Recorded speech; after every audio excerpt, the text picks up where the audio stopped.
कहानी कोलकाता में रहने वाली नयनतारा की है। नयनतारा तब बस सिर्फ 6 साल की थी। उस दिन भूत चतुर्दशी का दिन था और इसलिए नयनतारा अपने परिवार के साथ भगवान भूतनाथ के मंदिर दर्शन करने आई थी। नयनतारा उस मंदिर में जाते ही इतनी खो सी गई कि उसके परिवार वाले कब मंदिर से निकले उसे पता ही नहीं चला। मंदिर के पुजारी को अचानक किसी जरूरी काम से जाना पड़ा और क्योंकि वो नहीं जानते थे कि नयनतारा अंदर है, उन्होंने मंदिर बाहर से बंद कर दिया। कुछ ही देर में सूरज ढल गया और रात हो गई।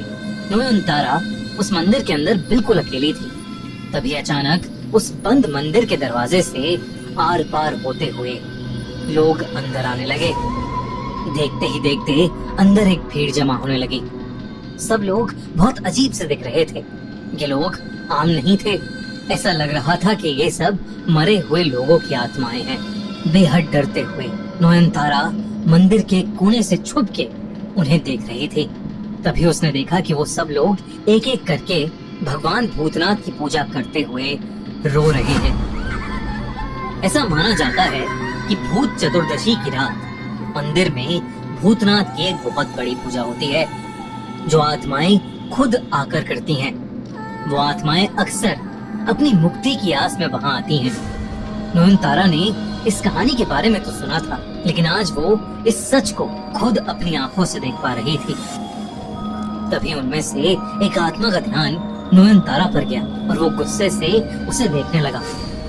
उस आत्मा का चेहरा नयनतारा को बहुत ही भयानक लग रहा था, लेकिन तभी नयनतारा ने उससे उसकी पीड़ा पूछी तो वो शांत हो गया। धीरे धीरे नयनतारा ने वहां मौजूद सभी आत्माओं से एक एक करके बात की और तब उसे ऐसा लगा कि उसकी जिंदगी का यही उद्देश्य है। उसने अपना आत्माओं को देखना और उनसे बात करना भगवान भूतनाथ का एक वरदान माना। जैसे जैसे वो बड़ी होती गई, उसने अपनी इस शक्ति को मरे हुए लोगों की आत्माओं को मुक्ति दिलवाने में लगा दिया। पर उसकी इस शक्तियों ने उसे समाज से बहुत दूर कर दिया। कोई भी नयनतारा को अपनाने के लिए तैयार नहीं था, बल्कि उसके अपने घर वालों ने भी उसे घर से निकाल दिया था और वो एक हरगौरी मंदिर में रहने लगी थी।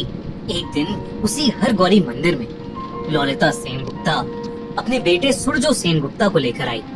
सूरजो को देखते ही नयनतारा को कुछ महसूस हुआ। उसे लगा कि शायद सूरजो को अपनी जिंदगी में मदद की जरूरत है। सूरजो सेनगुप्ता अपने परिवार के साथ कोलकाता के परी महल में रहता था। परी महल उनकी पुश्तैनी हवेली थी। सेनगुप्ता परिवार की समाज में बहुत इज्जत थी और इसी इज्जत के साथ साथ उनके पास खूब सारी दौलत भी थी। पर उनकी उस पुश्तैनी हवेली परी महल में कई राज छुपे थे। एक रात सूरजो को सोने में थोड़ी तकलीफ हो रही थी। वो कई घंटों से बस करवटें बदल रहा था। उसे एक सपना आया कि कोई औरत शादी की लाल साड़ी पहने उसके ऊपर बैठी है और उसका गला दबा रही है। लेकिन घबराहट के मारे जैसे ही उसने आंख खोली, वहां कोई नहीं था। तभी सूरजो को कुछ ऐसा नजर आया जिससे उसकी रूह कांप उठी। बेडरूम के दरवाजे पर उसे एक औरत शादी की साड़ी पहने खड़ी दिखी। वो बेडरूम से निकलकर बाहर जाने लगी। सूरजो बिना सोचे समझे उस औरत के पीछे गया। जब वो कमरे से बाहर निकला तो वहां कोई नहीं था। तभी उसकी नजर महल की दीवार पर लगे एक बड़े से शीशे पर गई। उसमें उसे हर जगह सिर्फ दुल्हन के कपड़ों में लड़कियां खड़ी दिखाई दे रही थीं। ऐसा लग रहा था जैसे वो सब वहां खड़ी लाशें हों, पर ये सब सिर्फ शीशे में दिख रहा था। असल में वहां कोई नहीं था। तभी उसे किसी औरत के रोने की आवाज ऊपर वाली सीढ़ियों से आई। वो सीढ़ियों के पास गया तो उसने देखा कि वही लाल साड़ी पहने औरत सीढ़ियों पर सर झुकाए बैठकर रो रही है। वो और पास गया तो उसे उस लड़की के पैर दिखे जिन पर मेहंदी लगी थी, मानो किसी दुल्हन के हों। इससे पहले कि सूरजो उससे कुछ पूछता, उसकी आंखों के सामने वो पैर उल्टे हो गए और तभी उस लड़की ने सूरजो को घूर कर देखा। सूरजो उसका चेहरा देखकर सुन पड़ गया था, क्योंकि वो और कोई नहीं बल्कि उसकी मरी हुई मंगेतर शाओली थी। ये देखकर सुरजो अपनी नींद से उठ गया। वो असल में एक बहुत बुरा सपना देख रहा था। उस दिन के बाद से सुरजो को ऐसे ही बुरे सपने आने लगे थे। इसीलिए सुरजो को हर गौरी का आशीर्वाद दिलवाने के लिए सुरजो की माँ ललिता उसे पास के एक हर गौरी मंदिर ले गयी और उसी मंदिर में उनकी मुलाकात नयनतारा से हुई। ललिता ने नयनतारा को देखते ही समझ लिया था कि सुरजो की जिंदगी को ये लड़की ही बदल सकती है। इसलिए उसने नयनतारा और सुरजो की शादी करवाने का फैसला किया। शादी के बाद सुरजो नयनतारा को परी महल में ले आया था, लेकिन नयनतारा को जरा सा भी अंदाजा नहीं था कि परी महल में कितने सारे साए और कितने सारे राज उसका इंतजार कर रहे हैं। पर परी महल में भी उन सायों को ये नहीं पता था कि नयनतारा कोई मामूली लड़की नहीं है। नयनतारा सुरजो से शादी करके बहुत खुश थी, पर सुरजो ऐसा महसूस नहीं करता था। शादी की पहली रात ही सुरजो ने नयनतारा को कह दिया था कि उसने ये शादी सिर्फ अपनी माँ ललिता के कहने पर की है।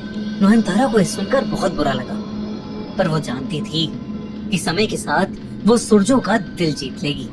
उस रात नयनतारा पानी पीने के लिए किचन गई। जैसे ही वो वापस कमरे में लौटी, नयनतारा का दिल दहल गया। सुरजो के बिस्तर के ठीक ऊपर एक लड़की हवा में तैर रही थी। उसने एक शादी का जोड़ा पहना हुआ था और उसकी आंखें गुस्से से लाल थी। नयनतारा ने उसे देखते ही कहा, कौन हो तुम? मेरे पति से दूर हो जाओ। उस लड़की ने तुरंत नयनतारा की तरफ मुड़कर देखा और कहा, तू मुझे देख सकती है, कौन है तू? और तब नयनतारा ने उसे भगवान भूतनाथ से मिले अपने वरदान के बारे में बताया। नयनतारा की सच्चाई सुनकर उस लड़की की लाल आंखें शांत हो गईं और वो रोने लगी। इससे पहले कि नयनतारा कुछ और कह पाती, पीछे से सुरजो की आवाज आई, ये तुम किससे बात कर रही हो? वो आत्मा तुरंत गायब हो गई और नयनतारा चुपचाप बिस्तर पर आकर सोने की कोशिश करने लगी। नयनतारा अपने दिमाग को शांत ही नहीं कर पा रही थी। उसे समझ ही नहीं आ रहा था कि वो औरत कौन थी और नयनतारा की बात सुनकर क्यों रोने लगी थी। इसी उलझन में नयनतारा बिस्तर से उठकर उस औरत को परी महल में ढूंढने चली गई। रात के अंधेरे में परी महल बहुत ही डरावना लग रहा था। उस महल की हवा में एक अजीब सी घुटन थी। नयनतारा उसे हर जगह ढूंढने लगी। तभी एक बंद कमरे से आवाज आई। जब नयनतारा उस कमरे में घुसी तो उसकी रूह कांप उठी। उस कमरे में बहुत सी लड़कियां शादी के जोड़े में खड़ी हुई थी और नयनतारा को देखते ही उल्लू ध्वनि निकालने लगी। उनकी आवाज इतनी तेज थी कि नयनतारा घबरा गई और उसने देखा कि उनके बीच में वही औरत भी थी जो नयनतारा को कमरे में दिखाई दी थी।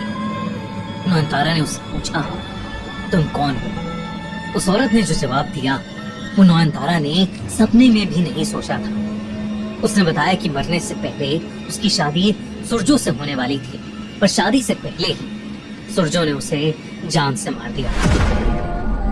उसने कहा कि उसे मुक्ति तभी मिलेगी जब वो अपनी मौत का बदला सुरजो को मार कर लेगी और नयनतारा को उसकी मदद करनी होगी। उसने ये भी बताया कि परी महल में बहुत सारे राज छुपे हैं। जो जैसा दिखता है वो वैसा है नहीं।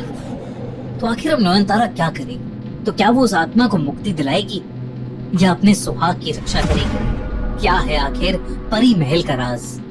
और क्या सच में सुरजो ने अपनी होने वाली पत्नी को जान से मारा था